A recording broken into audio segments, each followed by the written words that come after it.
For 10,000 years, humanity has whispered prayers for the Emperor to rise from his golden throne. Now that plea is being answered. As his consciousness roars back into being, billions die in the same instant, their identities wiped away, like chalk in a storm. The custodes, who have watched over him for ages, are driven to their knees. Only one figure stays upright, Captain Malkian, staring in dawning horror as he understands the dreadful reality. This is no deliverance. I was present when the Emperor opened his eyes. 10 millennia of unbroken vigilance, and never once had I imagined that this moment would drown me in terror. I'm Captain Malkian Vane of the Adeptus Custodes, one of the 10,000, his personal guard. We who have guarded the Golden Throne without pause. We who have watched a god wither by inches over the span of ages. We who have seen empires rise, burn, and crumble, yet never left our post. And now, I alone remain to speak the truth of what transpired when he awakened. The first omen arrived without fanfare. A faint shudder through the floor of the inner sanctum, so subtle only those bonded to its rhythm could sense it. The tech priests dismissed it as another mundane adjustment within the ancient engines that cradle the throne. The Sisters of Silence felt nothing through their null auras, but we custodians know the palace as intimately as our own war plate. This was wrong. I recall the moment precisely, standing in the southeast quadrant of the throne, halberd grounded on polished obsidian, my gaze fixed ahead as it had been for 4 centuries of ceaseless watch. The tremor returned, stronger. The atmosphere thickened as though charged with invisible lightning. The tech priests began to hurry, their augmented limbs clacking and whirring with a new urgency. Shield Captain Valoris flicked his gaze toward me, a movement so slight many would have missed it, yet among us it was as loud as a shouted order. Not once in 10,000 years had a custodian in the inner sanctum broken position without direct threat or command. And yet something fundamental was shifting. A crushing pressure built behind my eyes, reminiscent of the most brutal null fields of the Sisters, but infinitely sharper, more focused, more absolute. Then came the light. It did not blaze from the machinery of the throne, nor from the candles and lumen strips that bathed the chamber in soft radiance. It emanated from him, from the mummified figure that had slumped unmoving for 10 millennia. A pale glimmer at first, a faint golden halo, swelling quickly into a brilliance that drowned every other source of illumination. I heard the tech priests shout out, their cries torn between awe and terror. Through my narrowed vision, I watched their red robes slide from their shoulders as they threw themselves flat in worship. The Sisters of Silence began to convulse, blood spilling from beneath their helms. Even their null presence was insufficient before what now unfolded. My own mind buckled under an impossible weight, as though the entirety of the Imperium had been piled atop my thoughts. Only relentless will and superhuman conditioning kept me upright, even as others perished around me. It was then that I truly saw. Through the searing glare, I made out the shriveled shape upon the throne. Fingers that had been as still as stone for ages began to curl, ancient joints cracking audibly over the howling psychic storm. Then, impossibly, his head lifted. The sanctum shook to its foundations. Dust and stone fragments cascaded from the vaulted ceiling hundreds of meters overhead. Ancient servo skulls plummeted, their machine spirits extinguished in a heartbeat. And still the radiance intensified, streaming from his form in spears of light that cast shadows which should not exist, shadows that moved with intent and spite, without any physical form to birth them. Then his eyes opened. The instant those dead lids parted, reality itself seemed to scream. A psychic wail blasted outward, not through the air, but through existence itself. It passed through me like a shard of absolute ice, freezing my twin hearts for a breath before they hammered back into motion. Around me, mortal serfs and lesser attendants collapsed where they stood, Blood poured from their eyes, ears, and noses as their minds were snuffed out by the barest brush of his awakening awareness. Through the colossal viewports, I saw the unthinkable unfold across Terra. Vast pillars of golden energy erupted from the surface, punching into the sky and out into the void. Hab blocks disintegrated as if struck by orbital barrages. Skyways tore themselves apart. Streams of vehicles tumbled from the air like metallic hail. In orbit, ships blossomed into silent fireballs as their plasma drives detonated, visible even from the ground.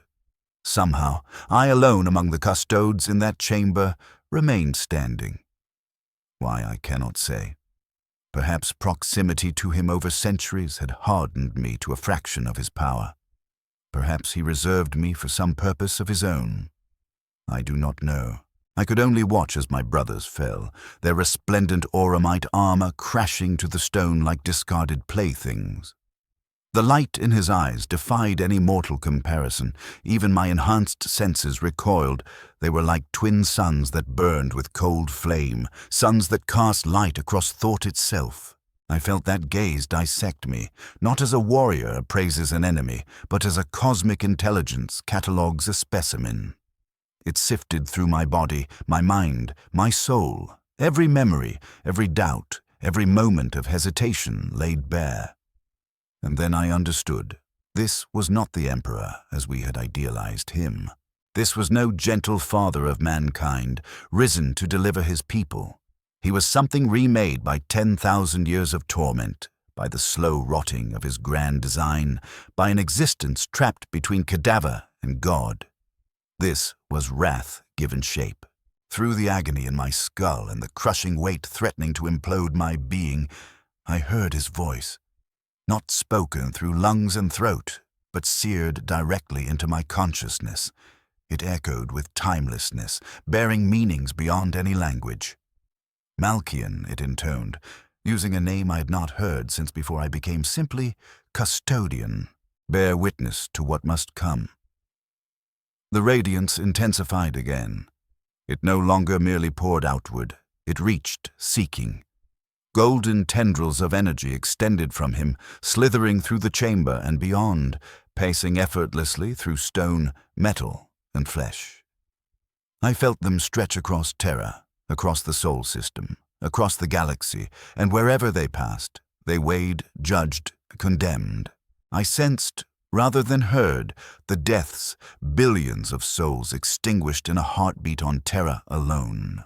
Every false saint, every corrupt priest who had twisted his words for their own enrichment, every zealot who worshipped him as a god in defiance of his edicts, each was erased, their minds simply wiped from existence. Across the stars, psychers shrieked as his will brushed them through the warp, their lives ending in an instant. Navigators stared into an unbearable brilliance and went instantly mad, their third eyes burned out. Astropaths fell silent, mid-scream, their bodies disintegrating to ash as his judgment consumed them. The Astronomicon, once a blinding beacon, flared into something sharper, a focused lance that scoured the warp of entities that had gorged on human misery for ages. And still, that was only the beginning. I watched his ruined body begin to transform. The mummified flesh swelled, not with human muscle, but with densely packed psychic force taking on physical outline. The myriad tubes and systems that had sustained his corpse for 10 millennia tore free, ancient metals and polymers liquefying and sloughing off his renewing form. The surviving tech priests wailed, torn between religious ecstasy and utter despair as the sacred mechanisms of the Golden Throne, their holiest relic, were rendered irrelevant in mere moments. Slowly, inexorably, he rose from the throne like a natural disaster given human silhouette. When his feet met the obsidian floor for the first time in 10,000 years, the stone itself changed, becoming something that was no longer simply matter. Reality rippled outward with each step, the laws of physics bending, fraying, bowing to his presence. He strode forward, each stride charged with absolute intent. His body was now a shape of burning gold, vaguely human yet constantly shifting, as if a fixed form were beneath him. Only his face remained familiar. terrible in its majesty. The same visage that had launched the great crusades, united a fractured species, and been the last thing the arch-traitor Horus ever saw. But his eyes, those eyes were no longer human in any sense I recognized. As he drew near, my armor began to resonate, growing hot as the auramite vibrated in perfect harmony with his power. My guardian spear hummed, its power field blazing bright enough to sear mortal sight. He halted before me, towering over my considerable height, the only being in existence who had ever made me feel small. "Rise, Malkian Vane, last of my true guardians. There is labor ahead." His words bypassed sound entirely, erupting within my mind with such force that darkness washed at the edge of my vision. Somehow, I found myself upright, though I had no recollection of moving from the kneeling posture I had unconsciously adopted.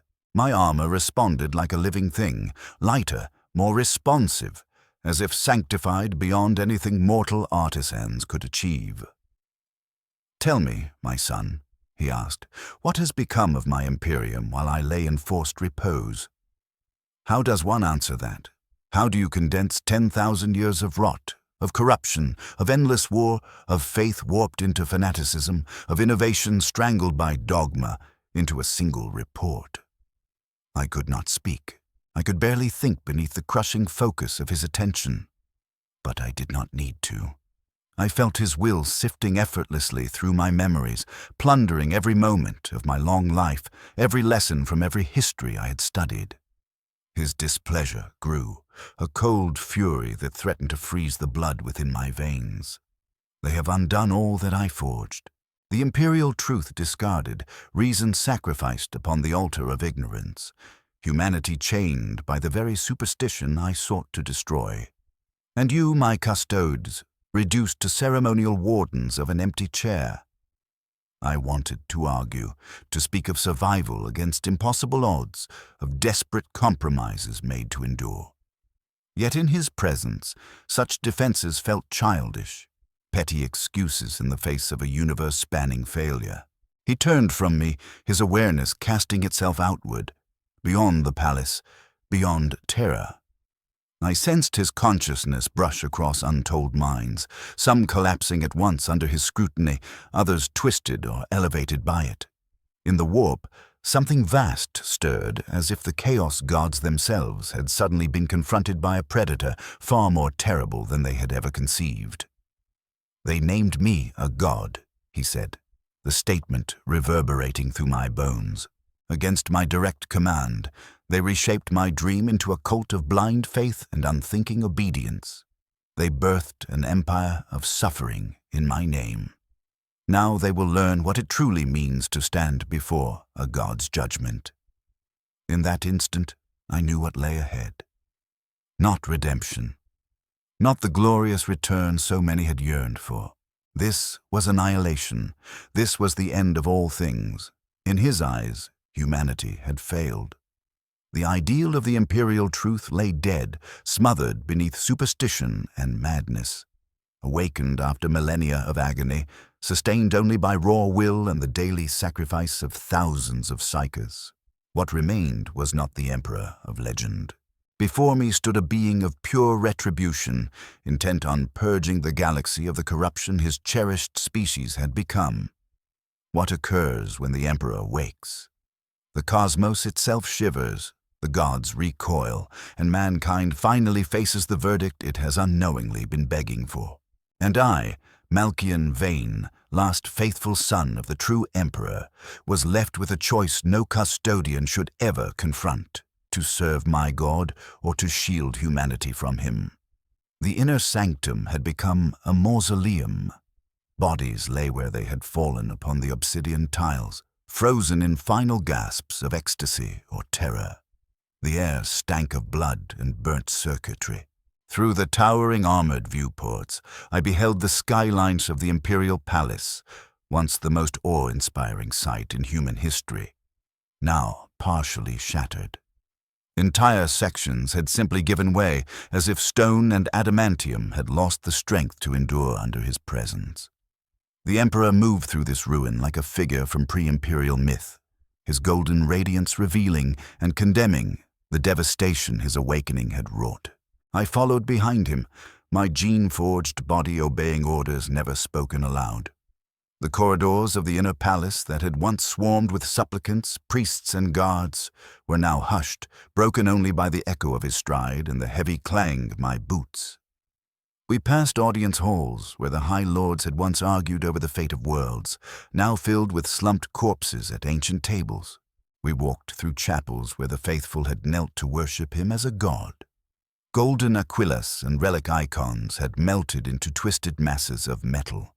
Wherever devotion had burned brightest, death had been most absolute.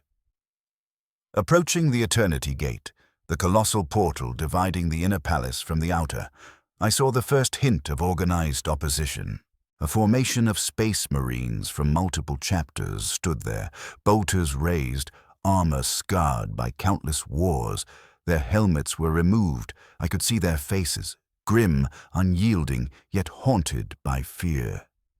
At their center, a warrior in ornate artificer plate bore the colors and symbols of the imperial fists, gleaming in the Emperor's unnatural glow. "My lord," the Astartes captain said, his voice steady despite the terror pulsing beneath it, "we beg you to pause. Something is terribly wrong. The deaths, the devastation, this cannot be your will." I braced myself, certain these noble but misguided sons were about to be obliterated. To bar the Emperor's path, to question him with weapons in hand, even reverently, was beyond forbidden. Yet he halted. His radiance dimmed slightly, not in weakness, but as if being concentrated. "My sons," he addressed them, his voice resonating directly in our minds. "My flawed creations, meant to stand as humanity's shield, not its wardens.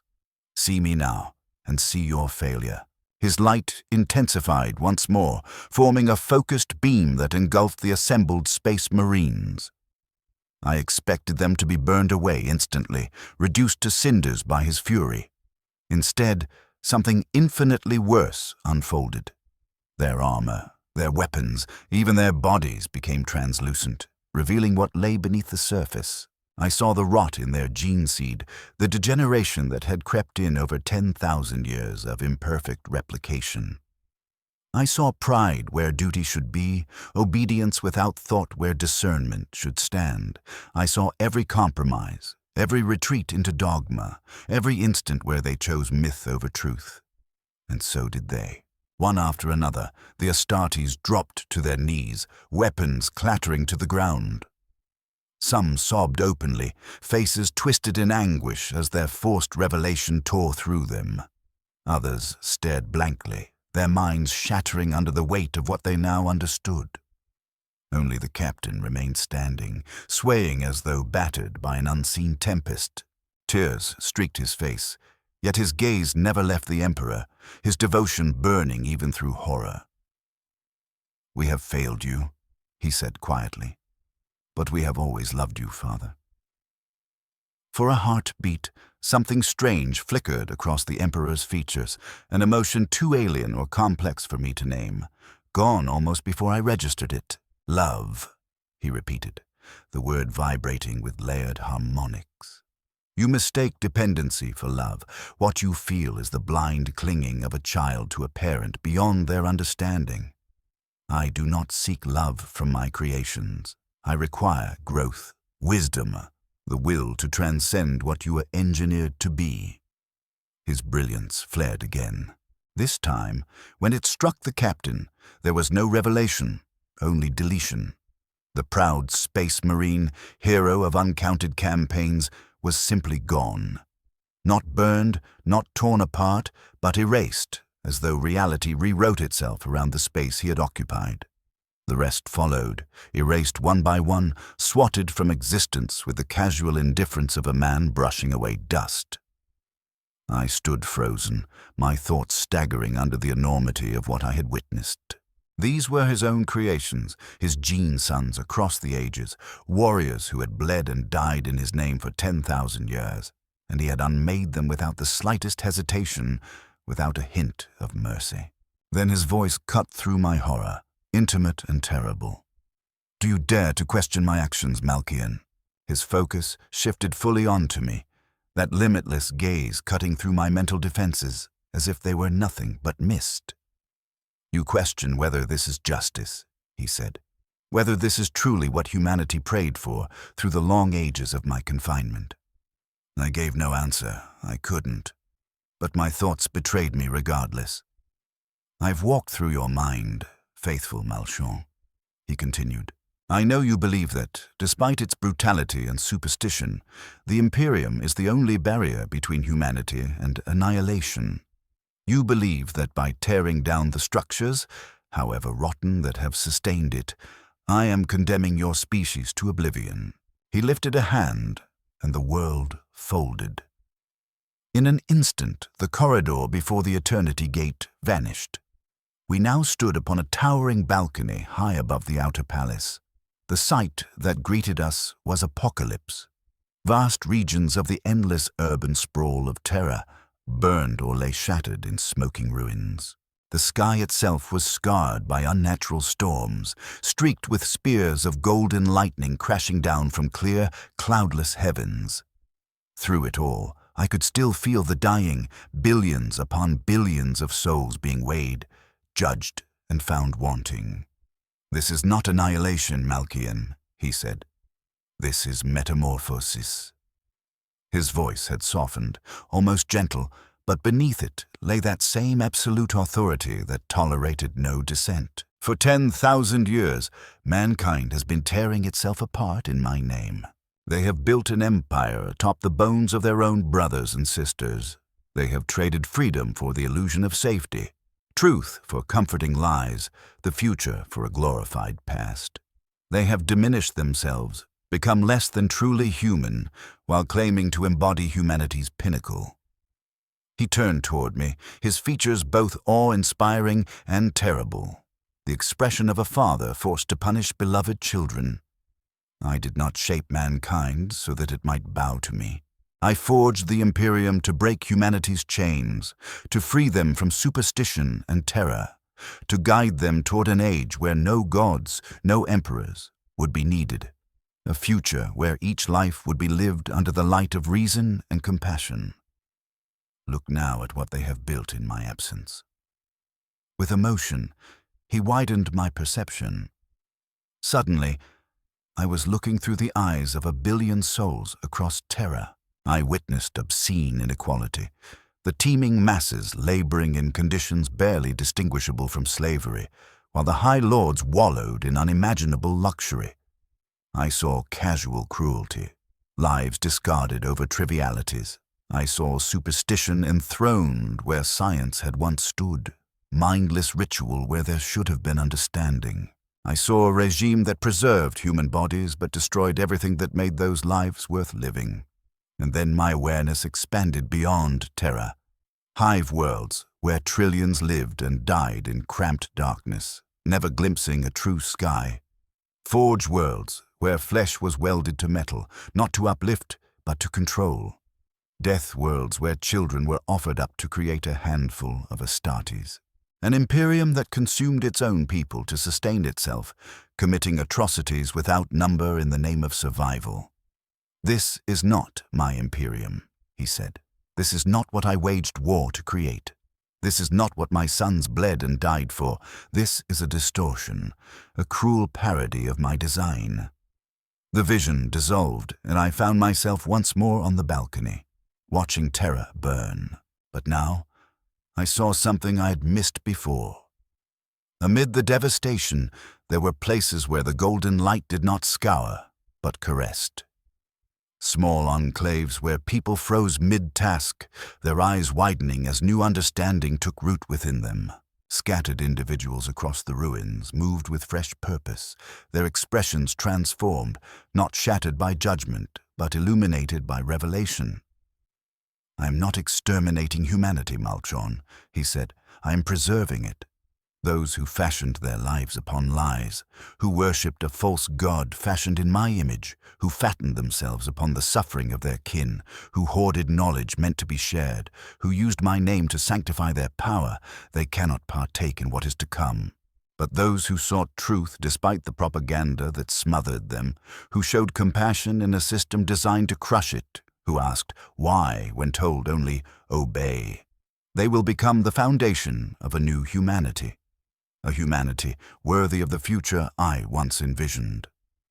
He turned from the burning world below, his attention turning inward toward some invisible labor. First, however, the old order must be annihilated. Every institution that twisted my purpose must be broken beyond any hope of restoration. The false faith raised in my name must be torn from the human psyche, and those who benefited most from this corruption must endure the harshest reckoning. I felt his awareness surge outward, past terror, past soul, pouring into the vastness of the galaxy. I understood immediately who would face his scrutiny next. The fabricator lords of Mars with their jealously guarded tech, the chapter masters of the Adeptus Astartes with their feudal fiefdoms, the inquisitors cloaked in absolute authority and hidden agendas, all those who had amassed power upon the vacuum his absence created. These would confront his judgment first, and beyond them even older foes awaited. The chaos gods who had poisoned his favored son, alien empires that had preyed upon humanity in its weakness, ancient horrors lurking in the galaxy's forgotten gulfs. None would escape the burn of his gaze. This would be the end of all things as we knew them. Every power block, every institution, every creed that had shaped the galaxy for 10,000 years would be swept away to clear ground for something new.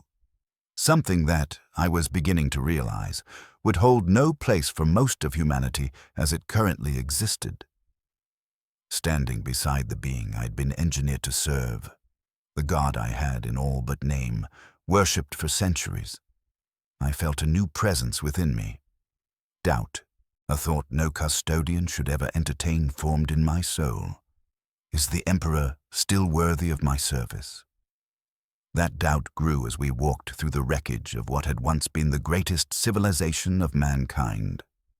The Emperor advanced with terrifying resolve, his light ever judging, ever condemning. I watched billions die, their minds erased by nothing more than a passing impulse of his will. I saw venerable institutions crumble as their leaders were weighed and discarded. I witnessed the administrative machine of the Imperium, 10,000 years in the making, taken apart in mere hours. For the majority, death came instantly, their awareness extinguished the moment his light brushed them. For a select few, the worst offenders by his measure, death was drawn out. High lords who had ruled in his name were forced to endure all the suffering their decisions had inflicted. They lived through every death, every cry of pain, every moment of despair for which they were responsible. Cardinals of the ecclesiarchy were confronted with the true emperor they had never known, their faith stripped away in an instant by the reality before them, before their lives too were ended. Inquisitors who had unleashed genocide under his banner were made to feel the deaths of every innocent they had condemned. It was justice, in a sense, but justice devoid of mercy, blind to the impossible circumstances these mortals had inherited, indifferent to the fact that many had sincerely believed they were protecting what he had once made. We stood at last amid the ruins of the ecclesiarchal palace, the sprawling cathedral complex that had served as the heart of the imperial cult. Golden statues lay melted into shapeless lumps.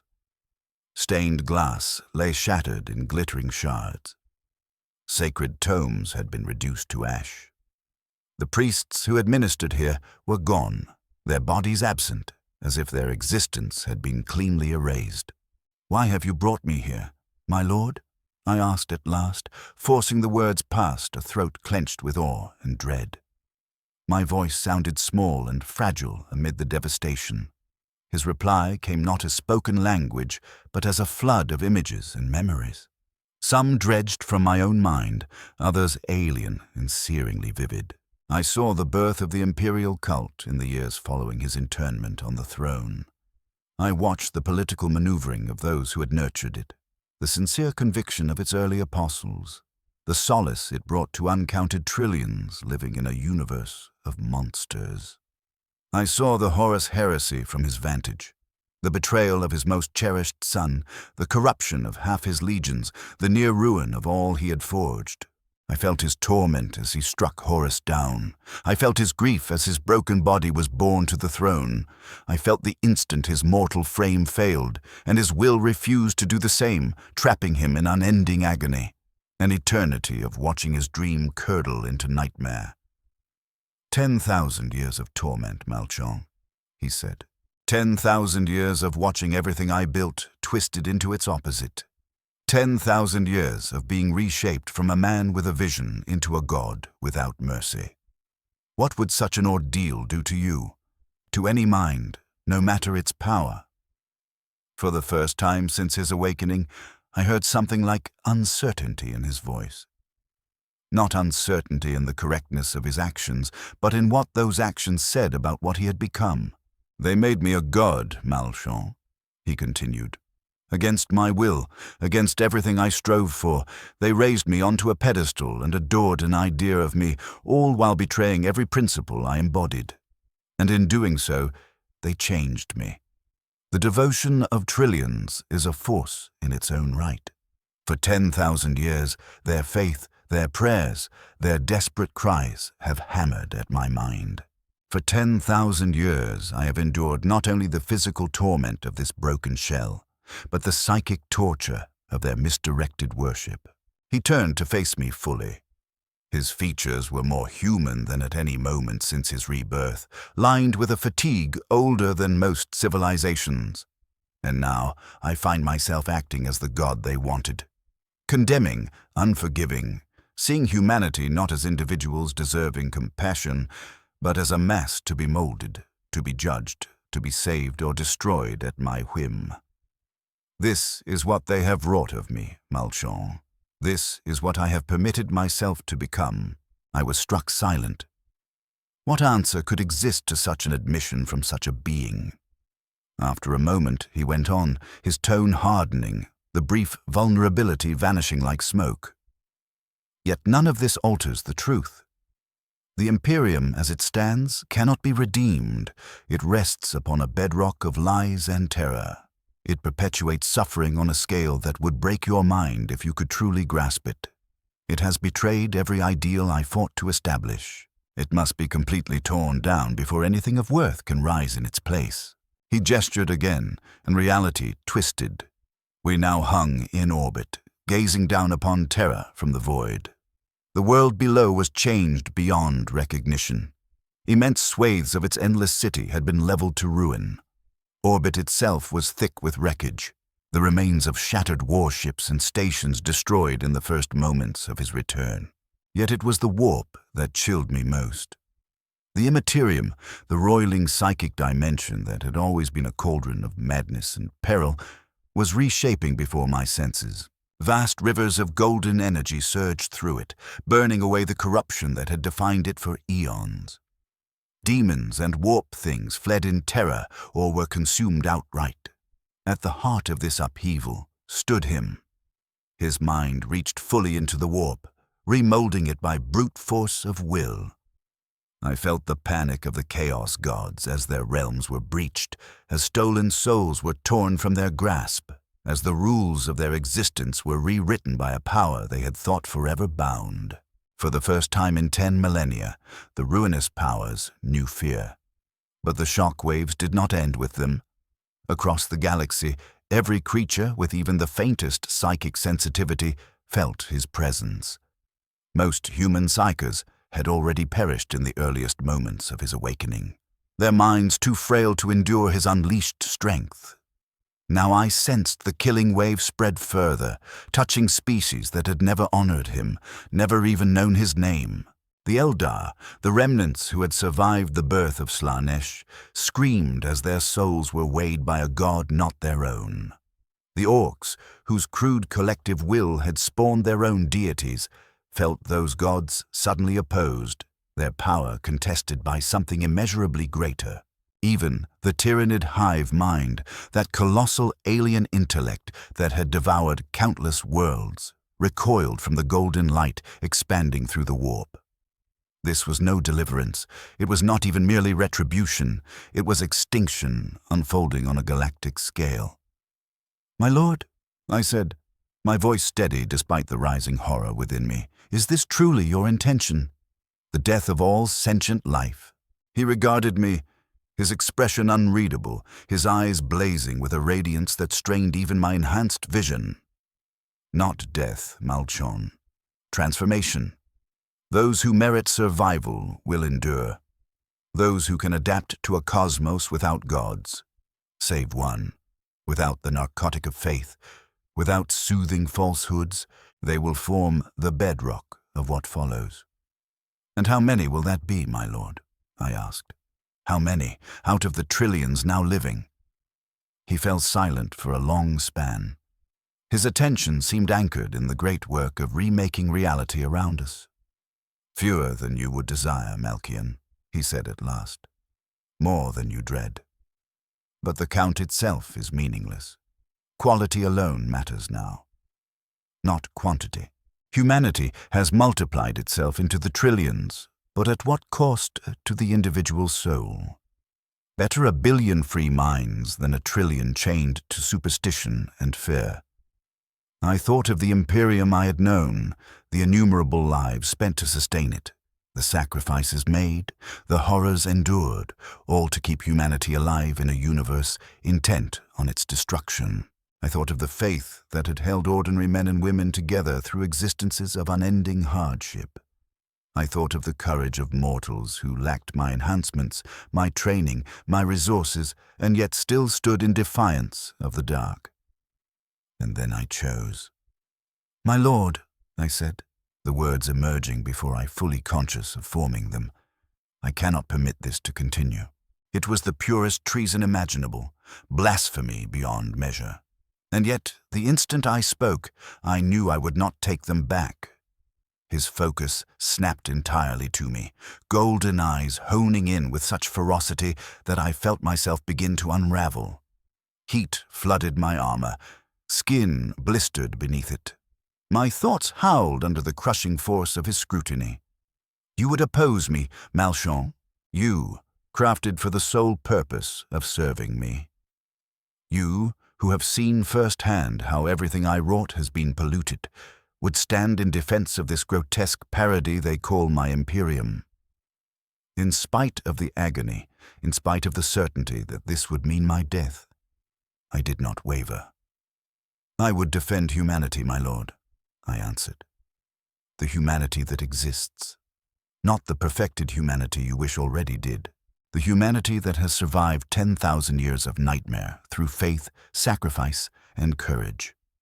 The humanity that, for all its flaws, still holds the seeds of everything you once hoped it could become." The force bearing down on me intensified. Blood vessels burst in my eyes and brain. I tasted iron as my altered biology raced to repair the mounting damage. My armor, designed to withstand extremes that would obliterate most beings, began to soften, its structure warping in the heat of his displeasure. Yet I remained standing. "They are not worthy of your protection, Malcolm," he said. "They have squandered every gift I granted.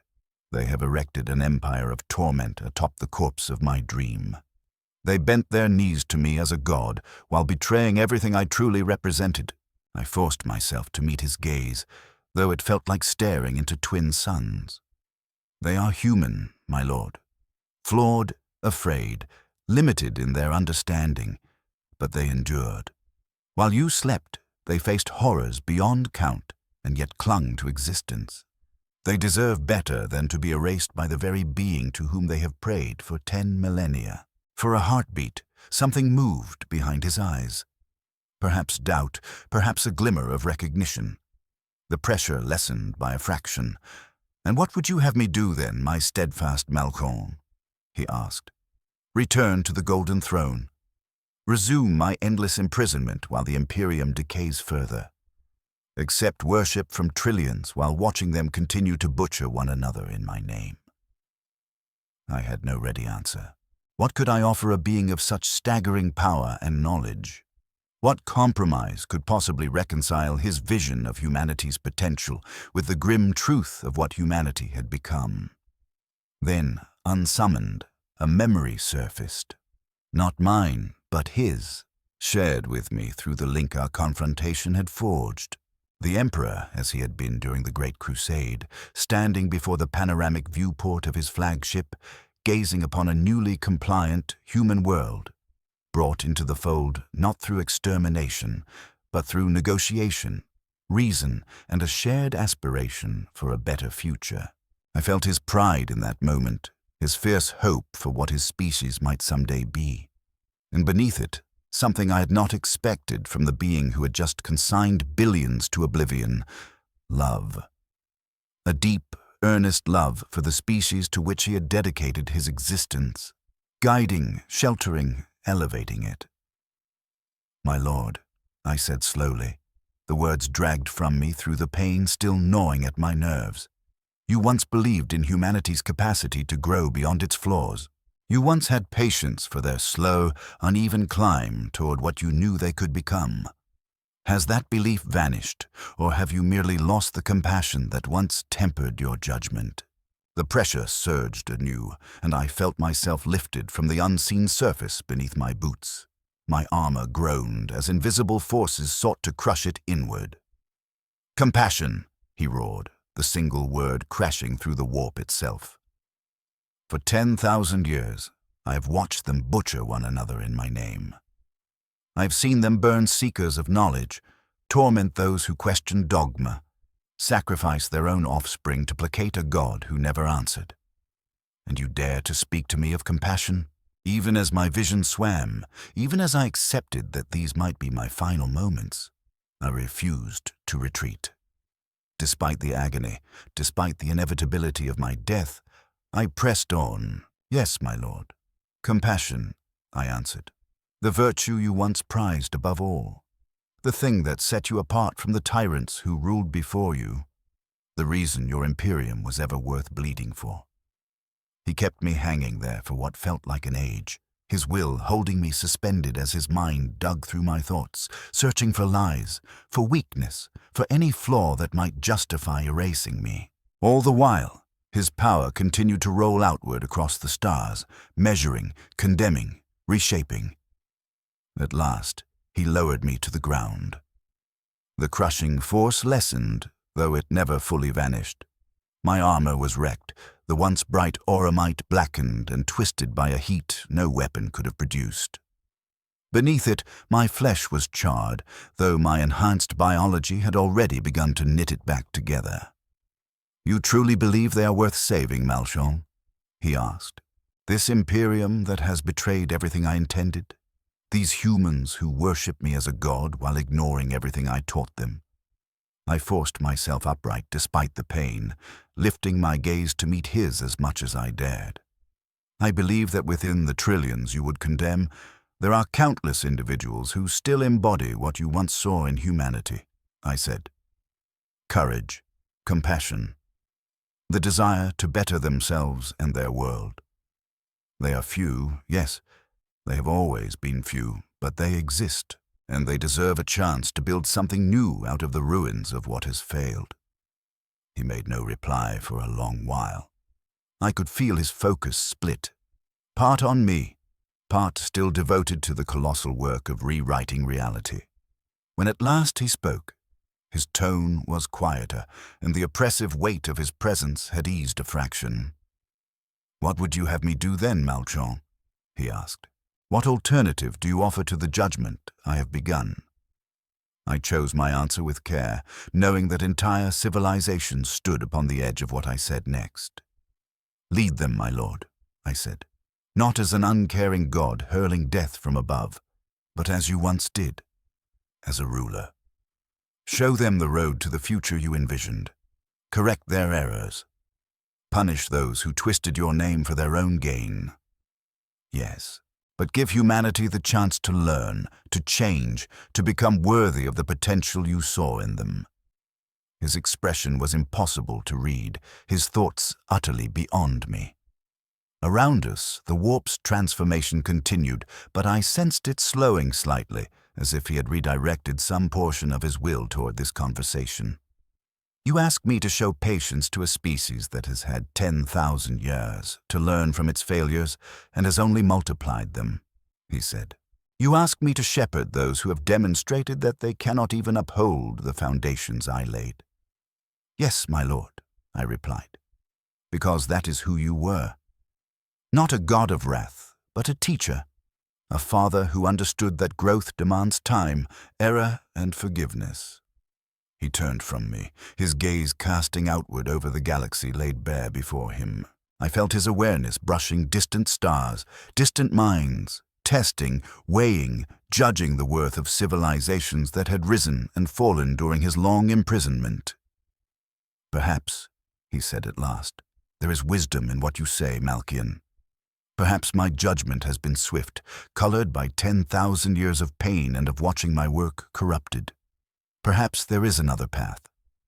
I felt a sudden shift ripple through the warp, a subtle change in the purpose of that golden radiance. Where it had been a sweeping blade of judgment, it now seemed to slow, to examine more closely, to discriminate. I will not return to the Golden Throne, he continued. That cage held me long enough. Nor will I permit the survival of the imperial cult, the degradation of science into dogma, the reshaping of my Imperium into a theocracy. These things end now, but the scale of destruction, the weight of my judgment, those I will reconsider. There may be more worthy of preservation than I first allowed. Relief washed through me so powerful I almost staggered, even with my augmented frame. He had listened. A being who could unmake reality with a thought had heard his creation and found some merit in his plea. Thank you, my lord, I said simply. Anything more ornate would have been wrong. Do not thank me yet, Malkon, he warned. What follows will still mean the end of the Imperium as it has existed. The corrupt will still be called to account. Institutions founded on falsehood will still be broken. The counterfeit faith built in my name will still be stripped away, but it will be done with discernment, with an understanding that not all who serve this system are equally guilty. He turned back toward me. His aspect now was that of a commander preparing a campaign, focused, intent. And you, my loyal, doubting Malchon, you who dared to question a god, you will serve as my hand in what comes, my voice among those who would be destroyed by my unshielded presence, my envoy to the humanity I once knew and may yet know again. Before I could answer, the scene shifted once more. The void vanished, replaced by the shattered majesty of the imperial palace. We stood in a chamber I knew well, though it had been utterly remade by his awakening. The Senatorum Imperialis, the hall where the High Lords had ruled in his name. The vast table where they had argued over the fate of trillions still stood, untouched, but the thrones that had surrounded it were empty, their owners already judged.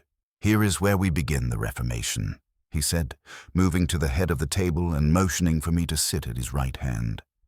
The first of many councils that will shape what comes after. You have earned your place here, Malchon. Your voice will be heard. As I sat, the scale of what had just transpired pressed down upon me. I, a custodian bred for obedience, had questioned the Emperor himself and survived. More than that, I had influenced his decision, turning unrestrained wrath into something more measured, if not merciful. By the standards of the old Imperium, this was heresy beyond madness. Yet it felt, in that moment, like the purest act of loyalty I had ever performed. What follows will be hard, Malchon, he said, easily reading the turmoil in my mind. The galaxy is accustomed to its corruption, its compromises, its soothing lies. Tearing these away will bring pain, resistance, open revolt. Wars will be waged unlike any seen since the Horus Heresy. There will be suffering on a scale that would break a lesser being to witness. But there will also be hope.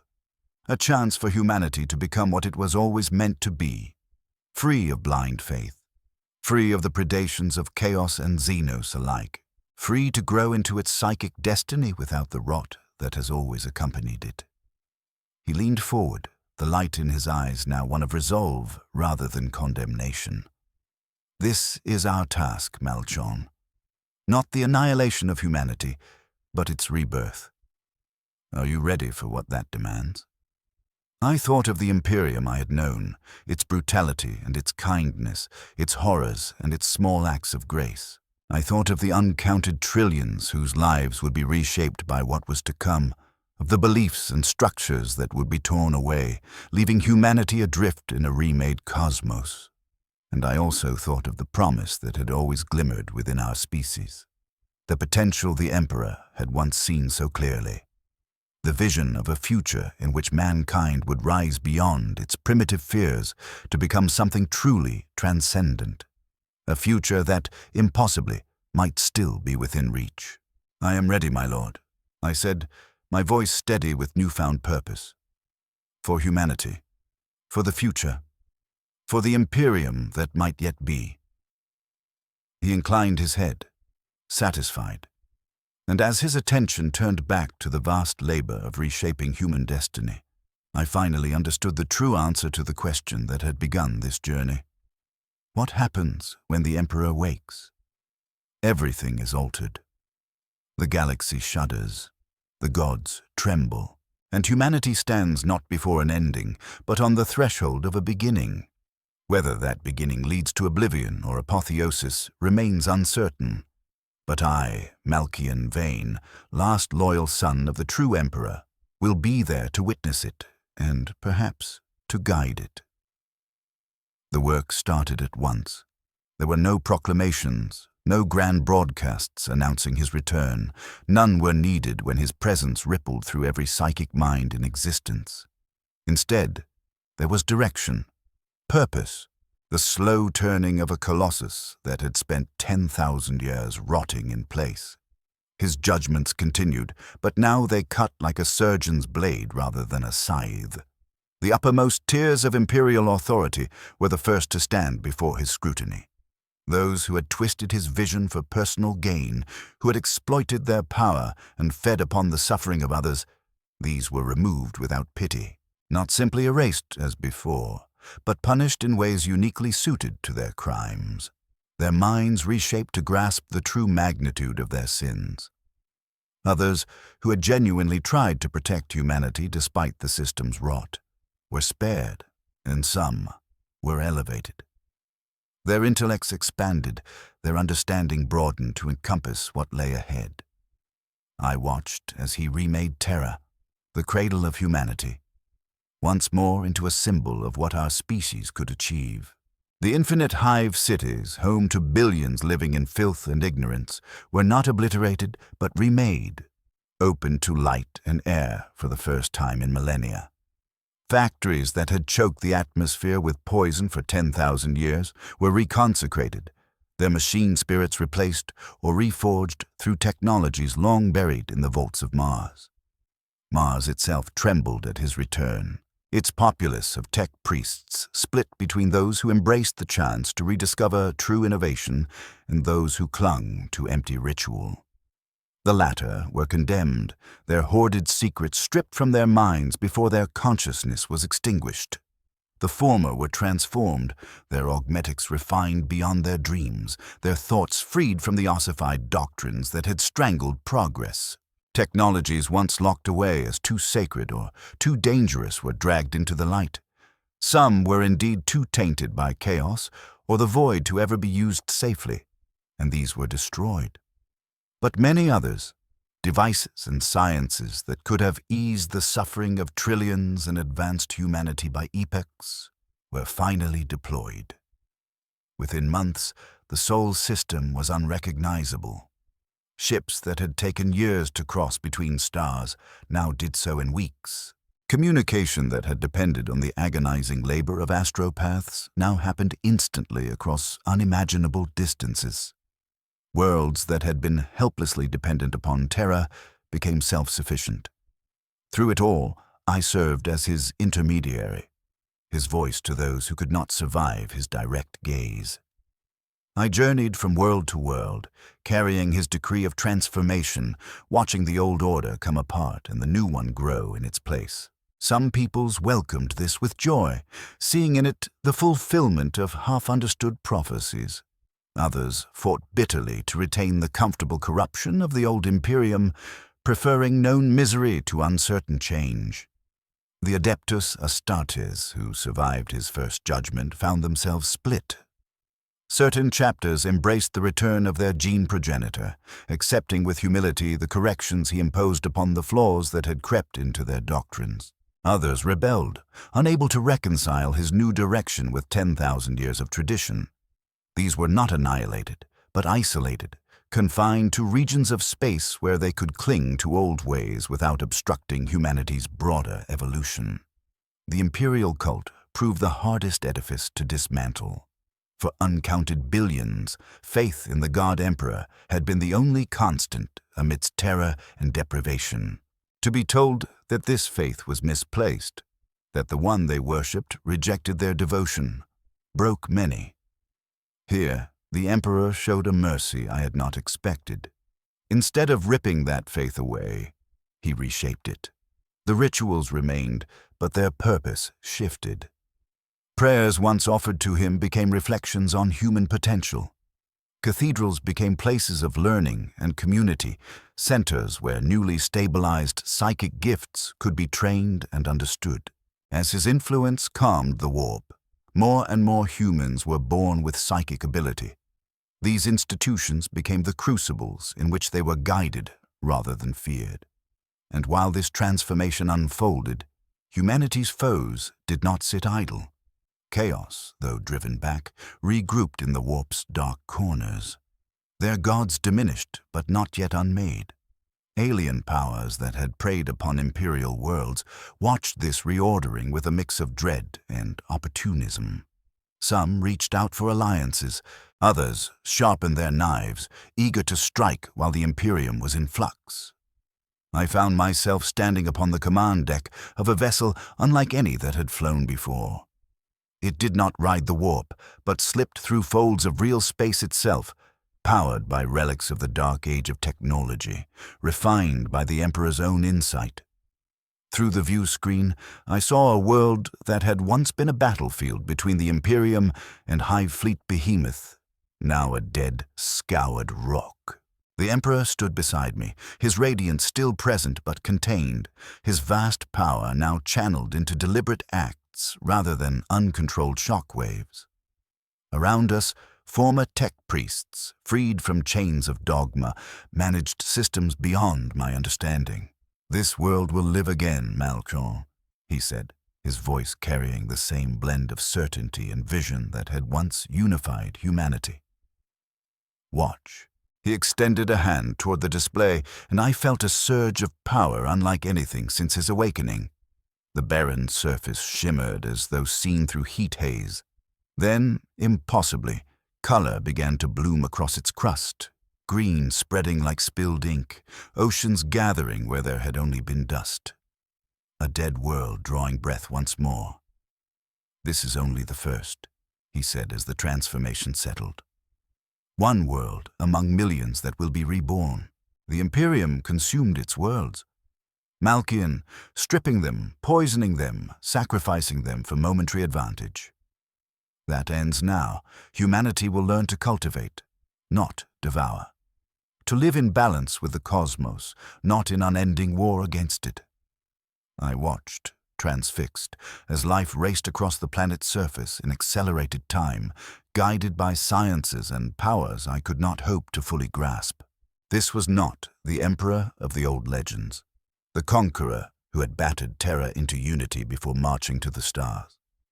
This was something both greater and narrower than that man. Greater in power and vision and in the sheer scale of his designs. Less in the human compromises and half-measures that had once defined his rule. "And what of our enemies, my lord?" I asked. "Chaos is not gone.